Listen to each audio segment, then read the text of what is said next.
From SABC headquarters in Auckland Park, Johannesburg, welcome to this midweek edition of The Watchdog. My name is Vuyo Mvogo, and on the show this evening... We don't need diagnosis on the state of local government because we know what the challenges are, we know what the problems are. Fixing a local government. After 2 days of intense deliberations about the problems facing the country's municipalities, did the who's who hold power and influence in local government find solutions to the problems? Deputy Cooperative Governance Minister and former SALGA President Thembi Nkadimeng is on standby for that conversation. But before we get to her, hereby accept the nomination for the position of the Speaker of Council. One of the problems, and I should say, that's the all-important summit that was held yesterday and today was also grappling with, is political instability that has been brought about by coalition governments after the November 1. Short while ago, just when the DA thought it had sealed it in the city of Johannesburg, an ANC-led front upset the apple cart by winning the vote for council speaker. And now it looks like the mayor of Johannesburg may also go. My colleague Mandela Mthethwa is in studio straight from that council meeting. Later on, we'll take you to the Nelson Mandela Metro, where a new mayoral committee was announced yesterday. But will that stop the instability that has been going on there? All that and more in tonight's episode of The Watchdog, which starts right now.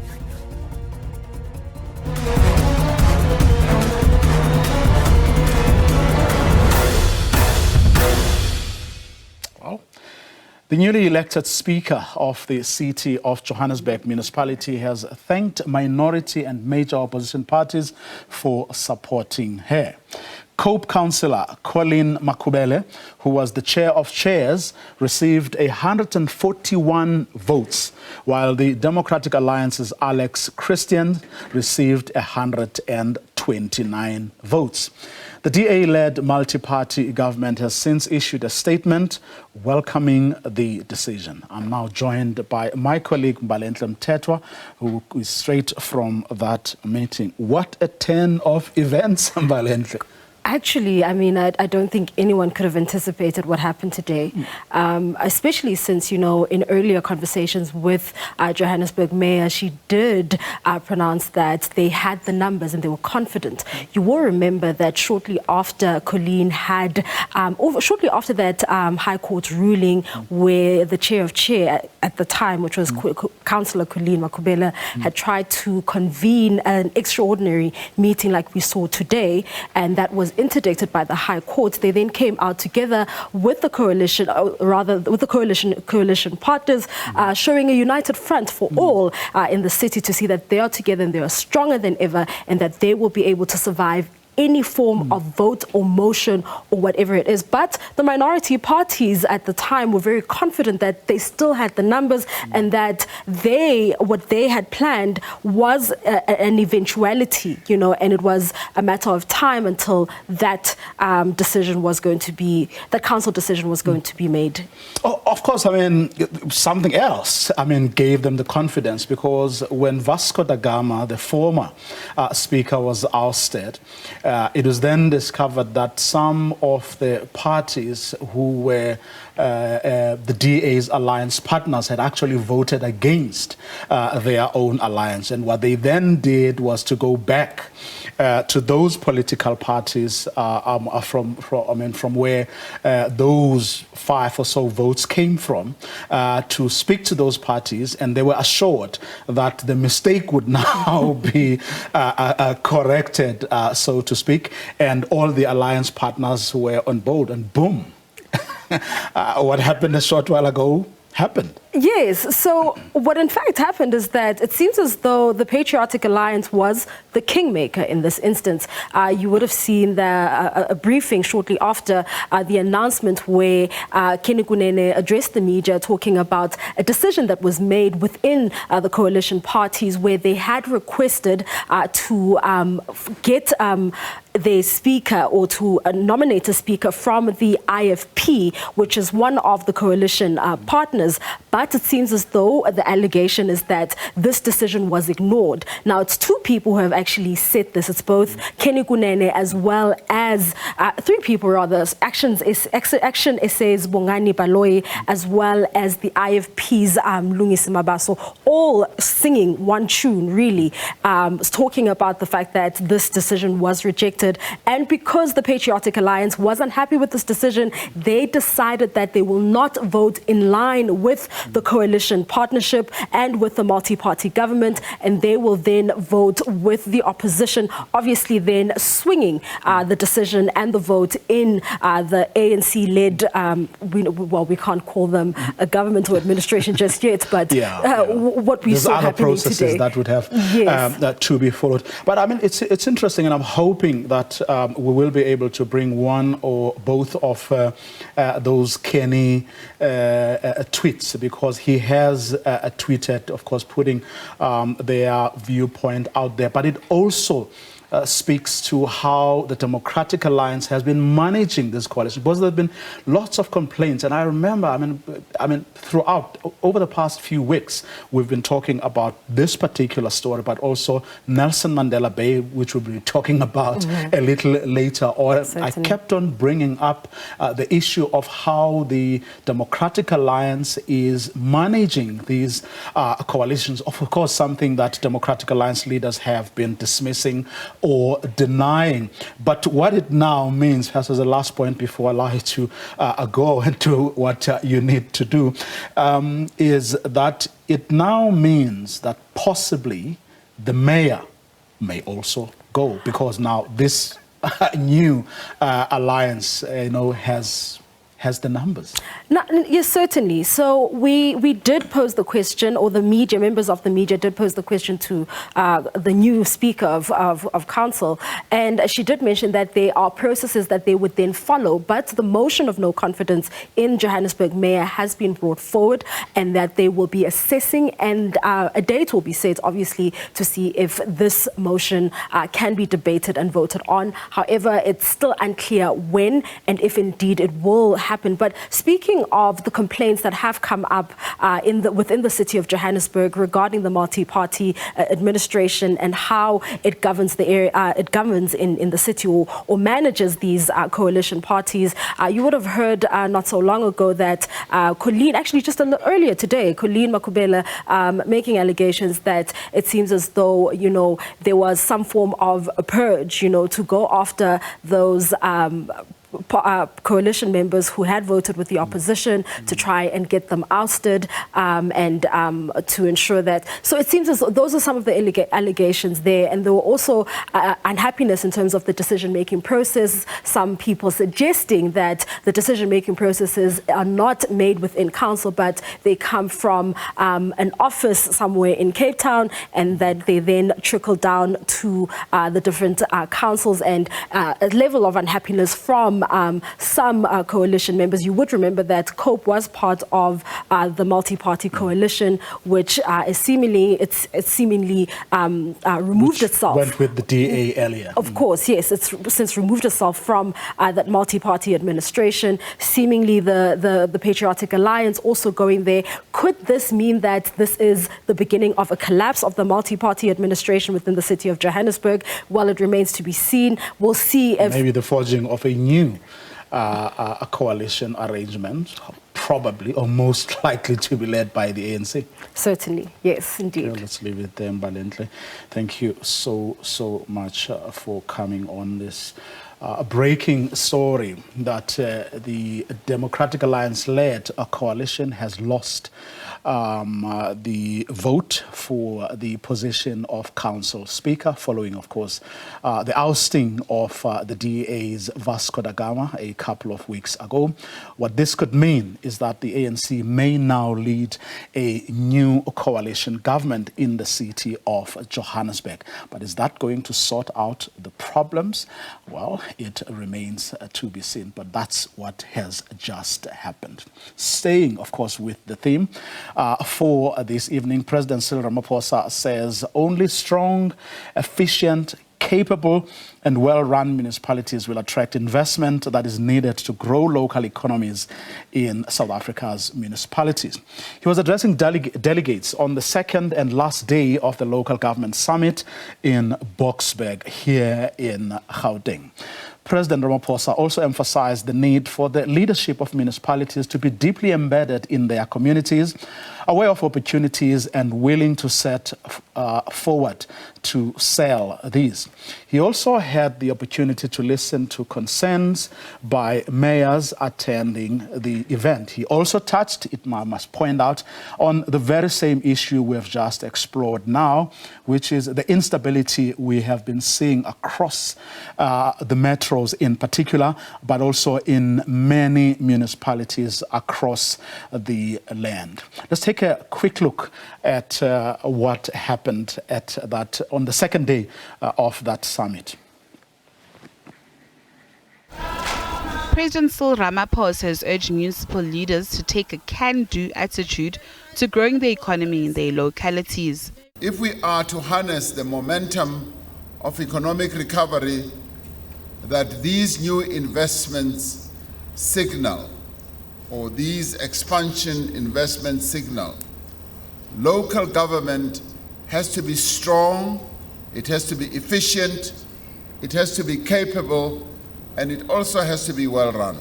He said that local authorities need to create an enabling environment to attract investment, saying investors look at how quickly they can get approvals and permits to set up their businesses.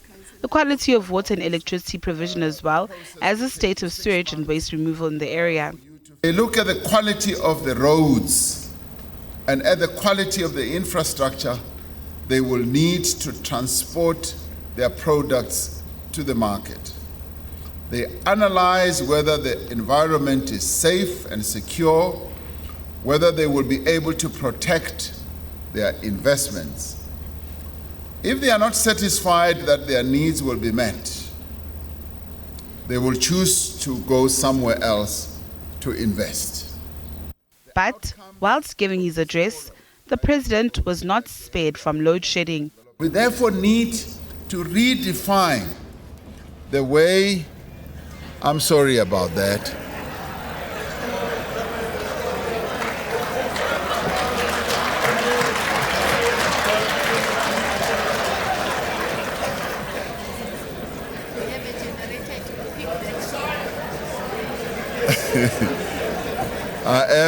There's a generator, it will kick back just in a second. Yeah, just wait a second, it will kick in. Okay. The lighting has already kicked in, but the mic takes a bit spec now. We can continue.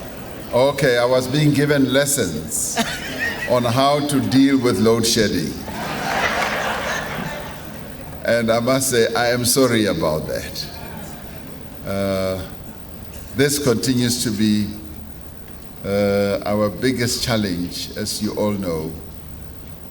And I think it affects you at local level because you distribute electricity, and when it does this, it gets your own customers to lose businesses, it disrupts the livelihoods of our people, and people lose confidence in us.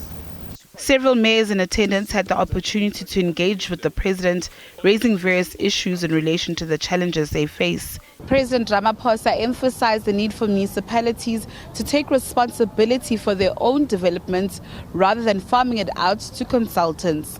Natasha Piri, SABC News, Ekurhuleni.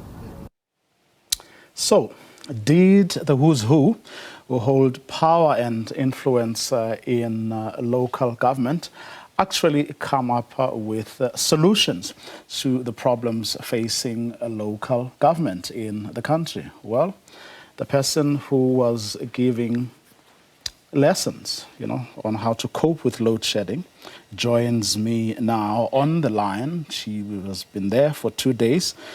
She's the Deputy Minister of Cooperative Governance, but also a former SALGA president. Good evening, and thank you very much for your time.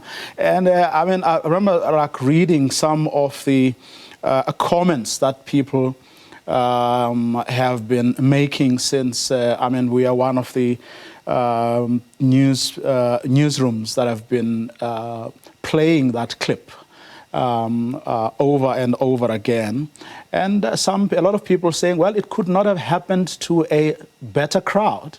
All of you who said there, who are decision makers in this space, see what you are not fixing. Good evening, Vuyo, and good evening to you listeners and viewers. Well, thank you very much for the opportunity. I can indicate that the President did try to address the issue, even if it had not happened.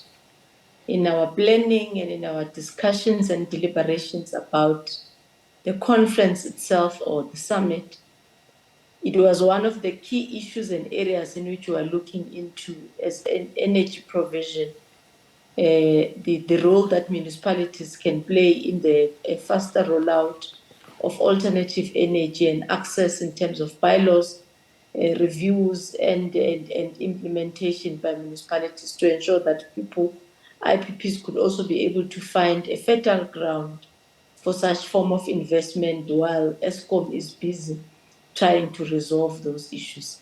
So yes, you are correct. It happened at a crowd that is correct, that was seized with the matter, and it made sure that it will be able to put meaningful contributions, but also to make municipalities ready for the development that national government is taking.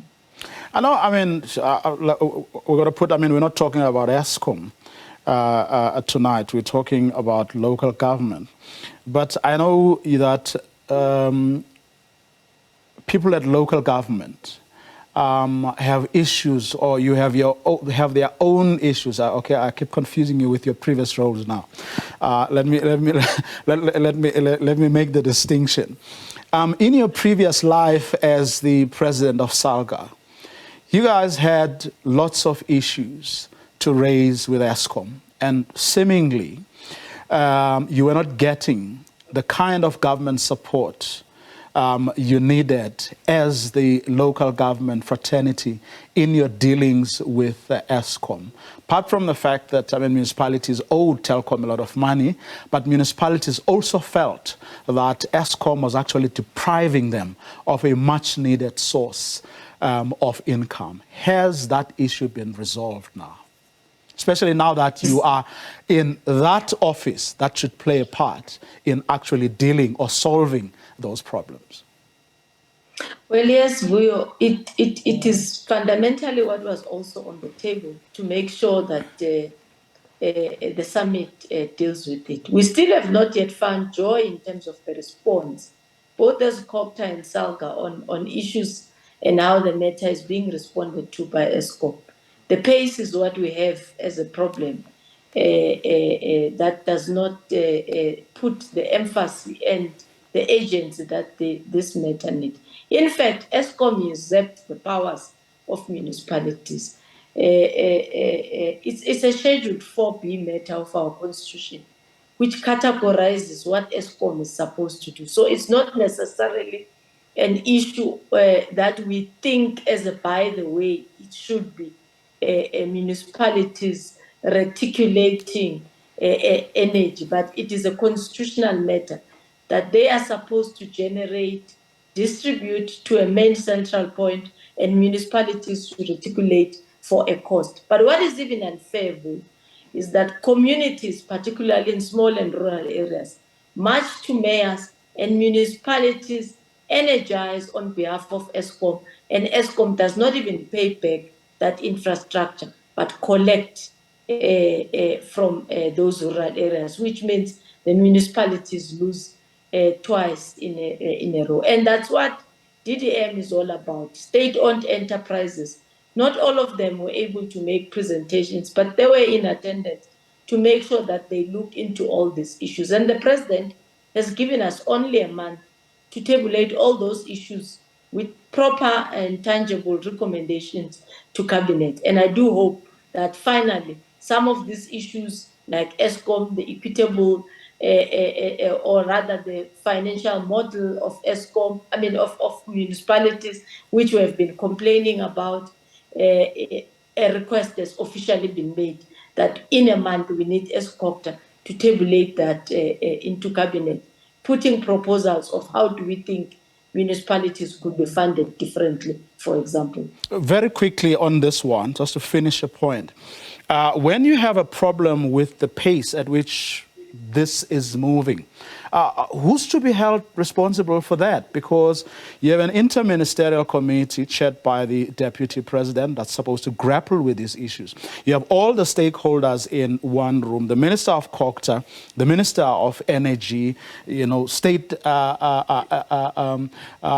enterprises. All these people serve in the same cabinet. So whose responsibility is it then to give pace to this process and resolve these issues once and for all? Well, Vuyo, the pace that where's the one that you are correct, the INC6, the deputy president has steered the matter. But remember, to be able to, one, for municipalities to have that infrastructure to transfer those accounts to from ESCOM to municipalities, to segregate them according to new municipal boundaries, will take a bit of some time. And those are issues that we are dealing with, we are on discussion, not necessarily the issues of powers and regulations on how are we supposed to resolve the issues, but rather on the practicalities on how to deal with the issue. But we also need to be of understanding that we are dealing with the ESCOM, which also focus is mainly to ensure that it has consistent power supply, rather than looking into some of these issues, critical as they are. Let's fix the issue of blackouts and then move into the rollout to ensure that municipalities also carry their responsibility. So we've also been having the sensitivity towards that reality as well. Let's move on to other issues then that the two-day gathering dealt with. And one of the issues was the funding of municipalities, the model currently used, what it does or doesn't take into account. For as long as one has been working in this space, this has been a big issue, but seemingly which never gets to be attended to. There are all sorts of arguments from affordability or the fact that we have to do more with less and so on. Did this particular gathering take this issue forward? Are we any clearer about what needs to be done to take from what the president said? Because he said, look, there's no problem, there's no need to restate the problem. We know the problems and we know them very well. Did this gathering then, which ended this afternoon, take this issue forward instead of, in other words, beyond simply restating the problem and the need for it to be addressed? Surely, Vuyo, it did. Minister Godongwana was also in attendance yesterday, and the summit looked thoroughly into a differentiated model, finance model of local government, and what we would want to propose. And municipalities in front of the president were also able to raise the issues which they've raised in commissions, they've raised with Minister Godongwana, which are going to be part of a total package on what will be submitted to cabinet for consideration, looking into the grading of municipalities, the smaller, the poorer, and little that it gets, but rather looking into a system which says, here is a municipality, how many are unemployed people, how many people who are below the poverty line that are needed to be supported by municipalities that also can pay for rates and taxes, but also to apportion a portion of the funds which comes from the equitable share to focus specifically on local economic development, particularly on the small and medium municipalities, so that they could be able to generate for themselves and to deal with this revenue assumption of 90%, which was brought into the sector by the white paper of 1998. So I think we will be, in a month's time, be able to share with the nation at wide what we would have shared with Cabinet then, which has been shaped by all the stakeholders, further than National Treasury. Salga was also in attendance, and they have been championing more on the differentiation model, on how it could be shaped and how it could be developed. And many more experts were also in attendance economically on how best the municipalities could be supported to be able to be financially viable. But on that vein, we have not forgotten as well to look into issues of ensuring accountability and building ethical and capable capacity at the municipal sphere, because the two almost go hand in hand. That's why we also had the Auditor General to ensure that that area is also properly balanced, but also properly planned for, to ensure that we begin to turn the wheel even on the accountability front. So we're not talking about giving us more money and we're shying away from accountability. We're balancing the two. And that summit had enough time to deal with both balance as well. Well, we'll see if the minister who was there will indeed, deliver on the promise. The medium-term budget statement is coming up now, and of course there's the full budget early next year in February or thereabout. But let's come then to the issue you've just touched on, accountability. The minister, raised some eyebrows yesterday when she suggested that those municipalities who have the capacity or who have had clean audits should help those that are really battling with accountability. Take a listen to what she had to say on that one. So there is progress, and I don't think we must also just look at the negative. We must say, yes, this we have done, we must improve on it, but of course there's lots more to be done. And we're doing that with less resources because of the conditions that exist now. But also due to our apartheid spatial planning, as well as the characteristics of our economy, urban municipalities and metros continue to chase a moving target. And they will always chase a moving target if we do not develop the other municipalities. If the other districts are not developed, they don't have vibrant economies, the metros will always be chasing a moving target, not only because of the natural growth of the population, but because people are leaving their areas not out of choice, but out of desperation, thinking that the lights of Gauteng, thinking they might get a house there, a job there, and sometimes they come there and they swell the ranks of the urban poor. So it's very critical that we ensure that there's development everywhere. Now, there's a couple of issues to raise, from what the little clip we were able, it's obviously not her entire speech, the little clip that we played there. Because, yes, I think everyone acknowledges that there's a problem of people from rural and other areas coming to urban areas, or people from rural areas going to the towns nearest to them to eke out a living, and really trying to improve their lives. But not everyone is convinced that municipalities are getting bang for their bucks. In other words, whatever money they are given doesn't buy the best things or the most that money can actually buy. There are a lot of inefficiencies in the system. There's a lot of corruption. And even when it comes to accountability, you find that people don't invest, or that very same corruption actually allows the systems or weakens the systems to a point where a lot of money, goes where it is not supposed to go, and it is not accounted for.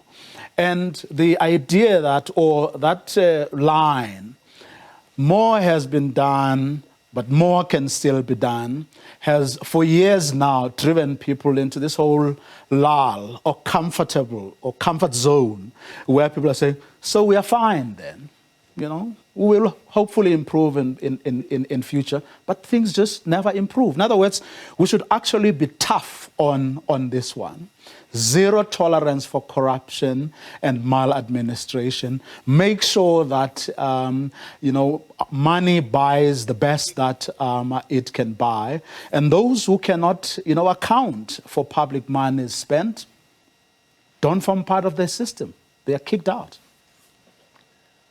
Oh, well, I think the minister had been articulative enough on the matter, and I think very strong and very firm. Of course, she started by appreciating the growth that we have seen in terms of the positives, the increase in unqualified audits, which led to us crossing as a sphere to about 54% improvement on accountability and submission.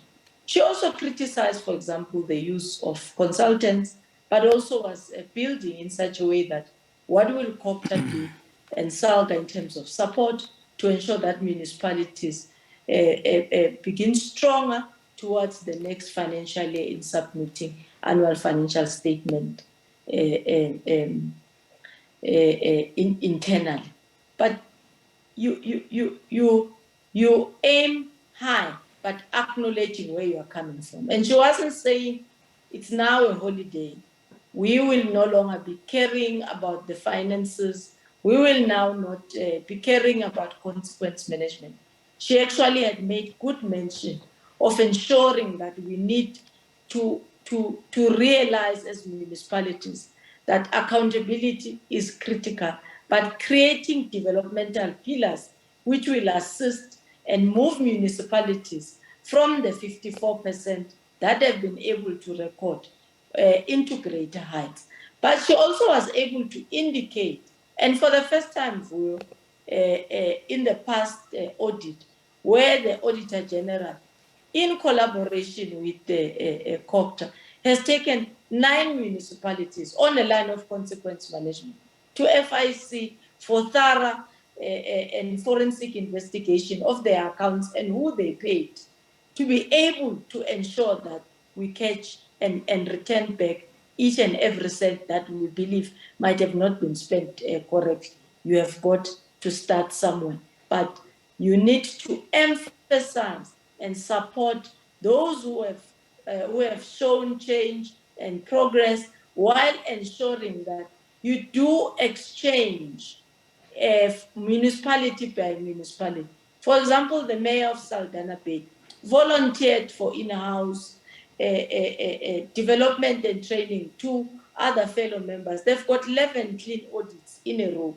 Sengo municipality has got 8 clean audits in a row. So the minister was talking about, we will move some who are in the disclaimer at a management level to go for a week to Saldanha, to go for a week to Sengo municipality to learn. We may also take a manager of Sengo and place him for a week to observe what are the systems, what are weak, what is strong, and be able to be developmental.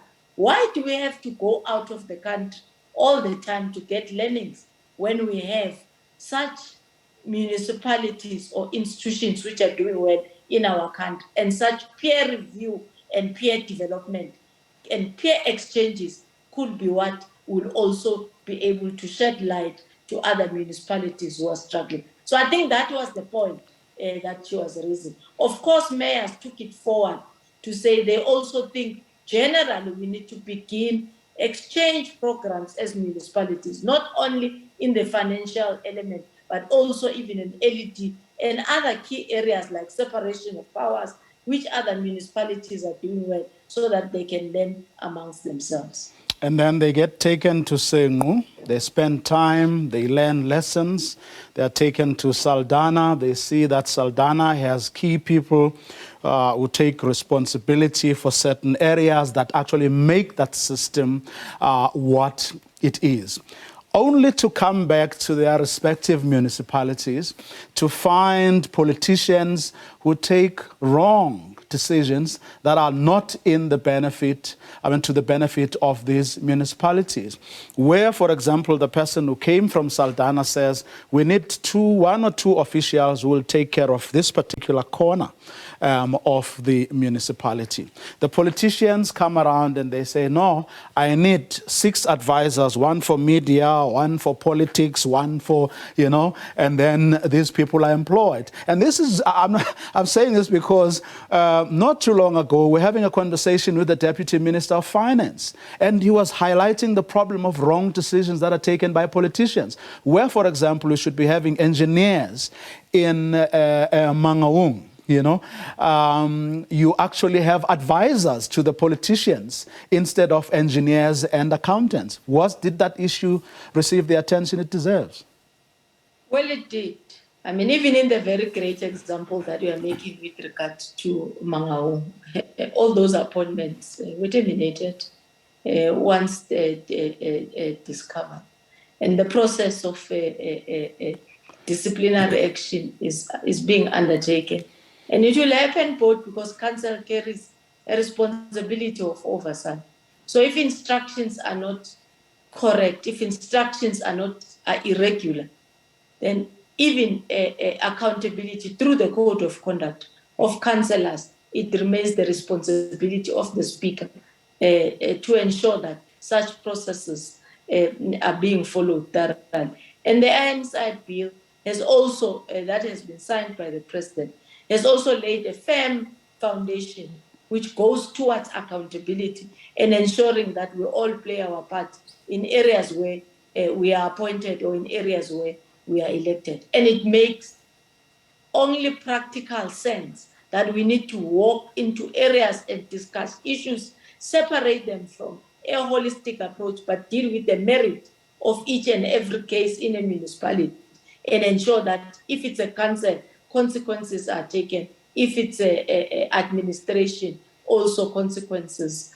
are taken. I think we appreciate, Vuyo, the fact that we are coming, as the president also indicated in his address, we're trying to make a turn in a sphere where quite a lot of damage in one way or the other in the 21 years has happened, either through appointments of people who don't qualify, either through lack of accountability, either through fraud and corruption, either through maladministration, either through nepotism. And we're trying holistically to deal with all these issues. It will take a bit of some time, a time which we don't have, but we believe in the swiftness of action, we will be able to turn the situation around.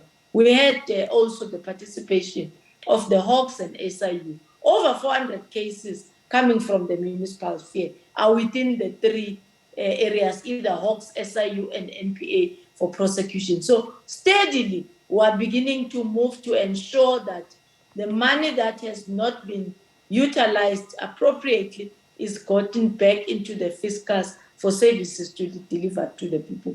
We're not claiming it will be a small feat, but it's the commitment and the pledge that the mayors themselves signed at the end to commit themselves into running ideal municipalities. And we know ideal municipalities are properly expatiated upon in our Constitution and in the Municipal Structures Act, that they've got to provide services, they have to be locally, economically viable, but they also need to have a place where you can live, play, and learn. Deputy Minister, let me thank you for your time this evening. Thank you very much. Of course, that conversation coming on the back of that summit, two-day summit that ended this afternoon, which was also addressed by President Cyril Ramaphosa, who touched on another issue I didn't touch on with the Deputy Minister, and that's the issue of political instability in a lot of South African municipalities. Those of you who are part of the program right from the beginning would have seen the story we tackled when we started the program, and that is where the DA-led coalition was defeated by a coalition that includes the ANC, and they lost the position of mayor, which they had, of a speaker of the council, which they thought they had in the bag, which then means that possibly the current mayor of the city of Johannesburg may go as well.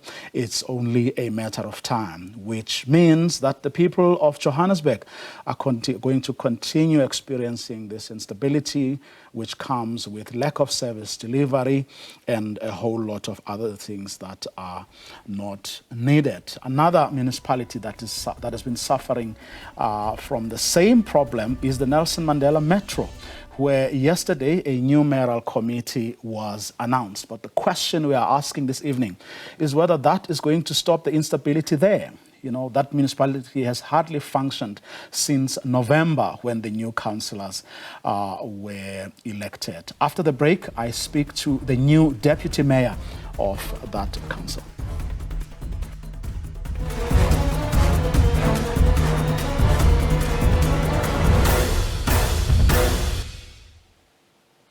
The Nelson Mandela Metro announced, Mayor yesterday announced a new mayoral committee consisting, of course, of the parties that are now in charge in that city. They are being led by a Democratic Alliance councillor, Retief Odendaal, who is now the new executive mayor.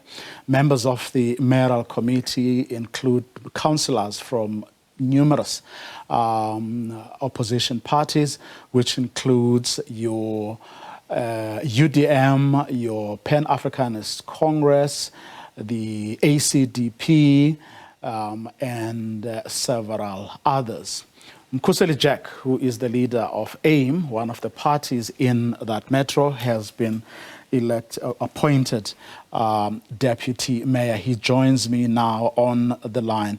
Mr. Jack, you're making good progress, I suppose, but we've seen this movie before where, you know, you get into, only yesterday you were in another coalition led by the ANC. What makes this one different, unique, and will it deliver to the people of the metro? It's just that I think the Democratic Party as a partner in this leadership seem to really grasp and comprehend the gravity of the situation facing the people of Nelson Mandela. And based on the comprehensive plan that they have to solve the problem of 20,000 potholes, 5,500 sewage blockages, and 10,000 street lights that are out. A collection rate in the metro is dropped down to 70%. That is going to leave us worse off with more than R1 billion if this cannot be reversed. And I think we have just started now very fast to get on top of that, and the mayor is on top of it. And I think, the coalition partners do back the mayor in this action, in this comprehensive plan that he will unveil tomorrow to the press. Well, you know, you've taken me back to when, again, it was the DA mayor at the time who then formed this coalition government with these opposition parties. And the person who was elected deputy mayor, you know, had one of the smallest constituencies, or got among the smallest numbers of votes from the ratepayers. The late Mongameli Bobani, may his soul rest in peace, was the deputy mayor. But if you were to go back and reflect, you know, it was one of those ugly episodes that brought not only a lot of instability, but also a lot of bad blood between, you know, political parties. It really took the Metro down a path that perhaps it had less traversed before. And even though they had a common program, like the one you're talking about, that program, you know, was thrown out of the window. And the politics, you know, the toxic politics between the parties is what took over. And subsequently, other political parties then took advantage of that situation. And the Nelson Mandela Metro is in the mess that it is in today, in large part because of that particular episode. Well, Vuyo, look, I mean, I cannot talk on behalf of people who did that before. I mean, I just know what have brought me into this metro. I'm no political careerist. That's not my career.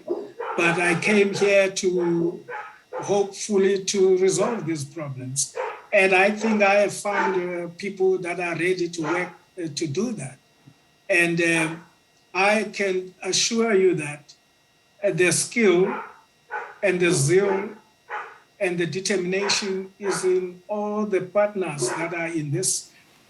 And fortunately, they are led by somebody who really has passion for the municipality. And he has experience. He is skilled. He knows what he is doing. He's hardworking. I mean, the guy, if you can see him now, you will feel sorry for him and say to him, hey, go and sleep. I mean, he resolved one of the biggest crises just he had in the middle of these numerous meetings where we're planning a way of tackling these problems. Burst out of the meeting, left, and I can tell you we didn't know where he was. You imagine 2 hours, 3 hours later, he has resolved the matter with the workers. It was a very, very tight situation. But besides that, the main thing is that he's very focused, and our people wants to, from the entire coalition, wants to work. And I think we are going to work with a plan. That is what we are doing now, and we'll stick to that plan. And very quickly, Mr. Jack, is there a recognition also? I mean, you've spoken well of the mayor, but is there an understanding also among yourselves as coalition party leaders that you do not have to overreach, that you do not have to overplay your hand?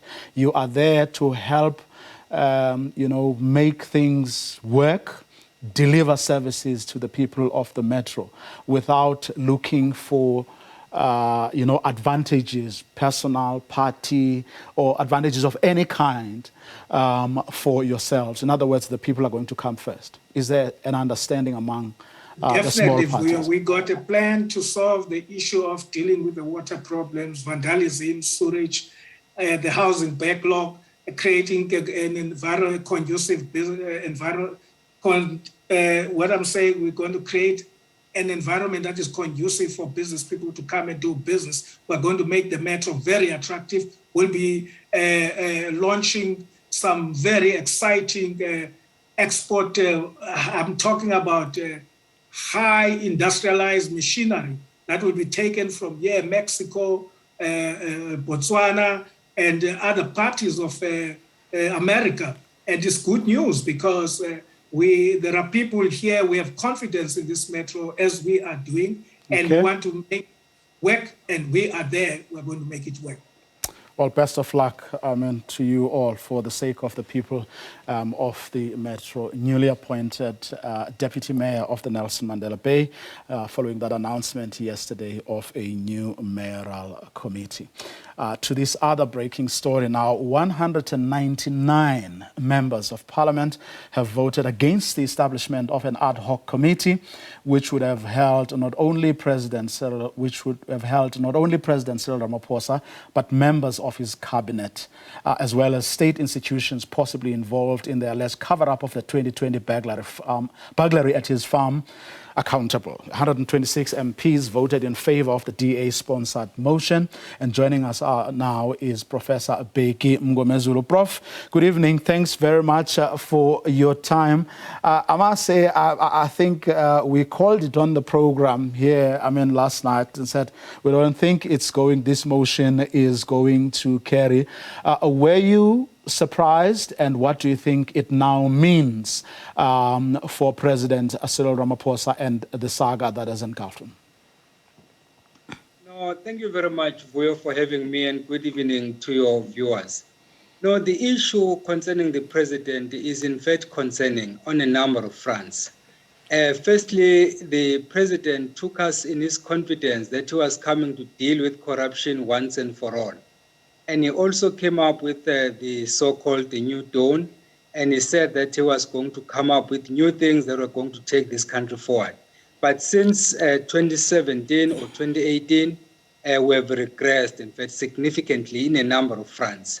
So now with this particular issue, that is the Phala matter, it has in fact caused a dent on the president's promises, and whatever good that is done has been overshadowed by this cloud that is hanging over his head.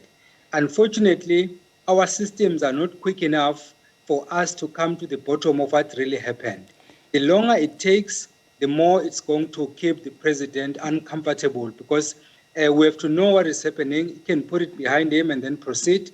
In the event that it doesn't emerge victorious, then of course it will be the end of his journey. But the longer it takes, the more complex the situation will be. As far as this motion is concerned, you and I knew that it was not going to make it, because politics is a numbers game, and for you to win in this motion, you need the numbers, and they are not there. Well, I don't know, obviously, what political parties or some other, civic or non-governmental organizations may do, but past experience has been that when these opposition parties did not win in parliament, as was the case with the Gandla sagas, for example, they have then gone to the courts, they have mobilized civil society, and so on. Do you see something like that happening? In other words, is there enough by way of views, people ready and willing to actually put their money and their mouths behind a campaign to actually deal with this issue and make sure that what this motion cannot achieve can be achieved elsewhere or by different means or processes? I'm not sure that will happen, Vuyo. I'm not sure at all, because if you look at the manner in which opposition parties behaved when former President Jacob Zuma was the president of this country, is totally different from the manner in which they are behaving now. Someone was asking me a question, for instance, is the DA still the opposition party? I said, according to the numbers, yes. According to the 2019 results of the national and provincial election, yes. But in terms of actions, there is very little that is happening. So given that context, then it means that even the amount of pressure that they are putting on President Cyril Ramaphosa is not the same amount of pressure they put under the former President Jacob Zuma. And then secondly, there is also a concern that some of the issues that they've already been raised, by the way, by some of the parliamentarians, including the EFF leader, Julius Malema, saying that even some of the media houses are not as tough against the current president as they were against the former president. So that is the second factor. Then the third factor is that the level of enthusiasm that was there when former President Zuma was in charge is non-existent at this point. I think people have become despondent to the extent that they don't care really what happens, and therefore the momentum has gone significantly down. So which means, to answer your question, I don't see that happening. Because for that to happen, we need a momentum to be built, and then of course, as the last point, then we bring in the majority of the people to voice their concerns, and then we take it from there. That is non-existent at the moment. Professor Mngomezulu, well articulated. Thank you very much for your time this evening, Professor, of course, speaking on the back of that motion that didn't carry in Parliament, which means President Cyril Ramaphosa survives, at least for now. And that's our show for this evening. To join us again tomorrow night, same time.